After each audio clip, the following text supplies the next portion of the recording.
Chuck D right here. Another edition of Yo Bring That Beat Back. Here we are in October 2013.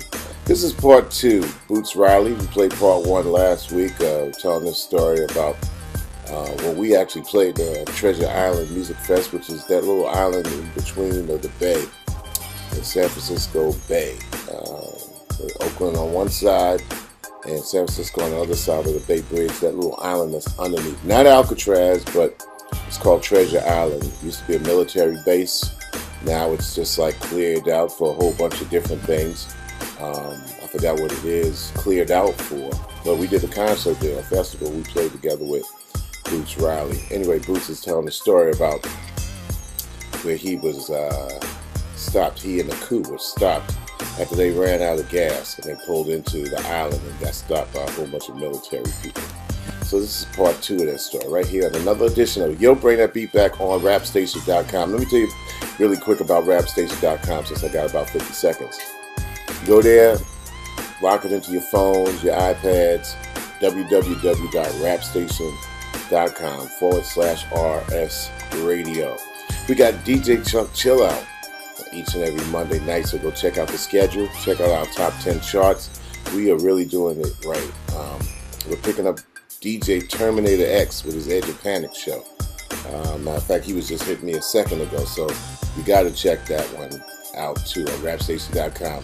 And we do hip-hop the way it's supposed to be done. So if you're confusing ASAP Rock with ASAP Rocky, or if you're confusing Ja Rule with J. Rule the Damager, get your hip-hop knowledge, information, and your entertainment coming to you the right way. All right? That's RapStation.com, non-stop hip-hop blastcast bomb, the world's loudest rap radio, and also truest rap video internet work. This is Boots Riley, part 2 from last week. I'm Chuck D. Put your hands up, put your hands up. He's screaming. He's like, and I'm trying to explain, and he's like, shut up, put your hands up. And he radios in for the other MPs. About 5 Jeeps just roll up. Like, meanwhile, they've been bored. This is, they sitting here and here comes some action. They come up. They're probably 19 and 20 years old with bad. They get into formation. I swear they were saying hut hut. I don't know. That was and they got their weapons out, and we got our hands up. Pam is crying, and he says, "Who has the gun?" And so I know the answer to this question is really important. You answer it the wrong way, and everybody's gone. Right. So I said, thought about it, and I said, in the trunk, in a locked box, unloaded, there exists a gun. It is registered to my name. In a Richard Pryor type of way, right? Yeah. And they were like, then they were all yelling like something I couldn't understand, but they were screaming. The other MPs, they were screaming something, and they were getting hyped, and it was crazy. And he was like, "You get out! You get out!" And so I was like, "Okay." I got out of the car, holding my hands up, and he was like, "Give me the keys." So Perrin gave me the keys. I gave it to him. He opened it up. He took out the lockbox and unlocked it and had the gun sitting there. And this is still while everybody's like that. He's like, and I said, "See, it's unloaded. It's totally legal. Can we go?" And he was like, "How do I know it's unloaded?" And I was like, "You see the clip right there." He said, "How do I know it's not one in the chamber?" And I said, "Well, pick it up and look." He's like, "I'm not going to pick up your weapon." Oh my God. "Pick up the gun." And I was like, "I'm not picking up the gun." Yeah, exactly. And then they start screaming, "Do as you're told. Pick up the gun." And they're screaming. One of them is crying himself. "Pick up the gun." Anyway, and so that's going back and forth. I'm crying. They're crying, screaming. Like, "Pick up the gun." I'm like, "No. Take me to jail, whatever. I'm not, Right. Because you know, if they did something, it's Of MPs. course, of course. It's not. It's even less that's going to happen to them. Right. Than, It's like, you well, know. what is this? They're turf. They got license. Yeah. They're ill. So what was You the know. resolution? What was, So I swear that went back and forth for 5 minutes. I don't know. I don't really have the time. It felt like forever. And Right. something could have happened at any minute. And then he just finally went, like closed the thing. Like, okay, Go on. he's not. You know. And then it turned out all of us had traffic warrants. So they was like, we're letting you go. You know, you don't want to blah blah blah, this and that. So there was no like. sorry. And we, Our bad. yeah, you know, like they were like, we could be taking you in right now because you all got traffic warrants. Evidently. You know. Whoop-dee, tell me something new.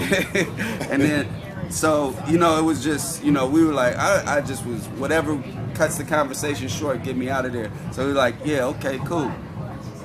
And they were like trying to explain, you see, you know, terrorists and this and that. We don't know who's coming on here to do something, blah blah blah. And they're like, and I was like, nah, you know what?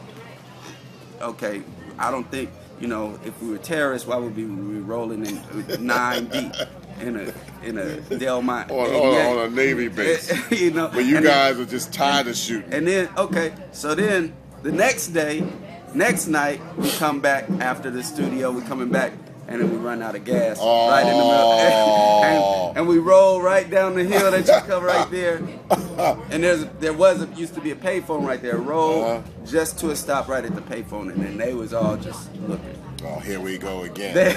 They thought they thought something was going down, but they didn't do anything. They just watched and went on the payphone, called AAA, and they didn't bring the gas. No, they would look. They must have thought that since we were coming back, that we were coming back for some sort of. And that was 20 years ago. And today you just stomped out a Treasure Island Festival. And you're heading on tour, and the name of the new record is Sorry to Bother You. Yeah, we're doing a month in Europe. We leave tomorrow, and then we come back and we do a month in the U.S. Ah, that sounds very profound, very nice. Make sure you take your coat. I'm sure it's. I'm pretty sure that you get a little bit of it here. But, yeah. It's gonna be cold as hell. Man, it's a pleasure. My man, Boots, the Coup, in effect, always love. And then also the project that you did with Tom Morello. That was just profound. Yeah. We're gonna do another one of those at some point. So, yeah. And thank you. That was like the biggest honor. We did Bring the Noise with y'all on VH1. Yeah, man, with them clowns at VH1. Yeah, well, anyway, the Hip Hop Honors is Nelson George and them, so I got big respect for Nelson. But you know, who else but to get you and Tom and you guys we family. A highlight of my career.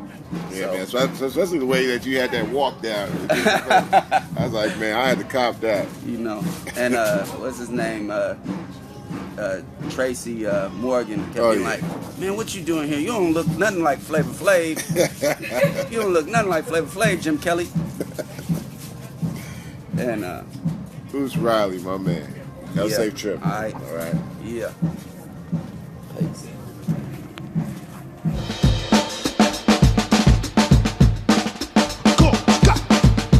HipHopGods.com TV.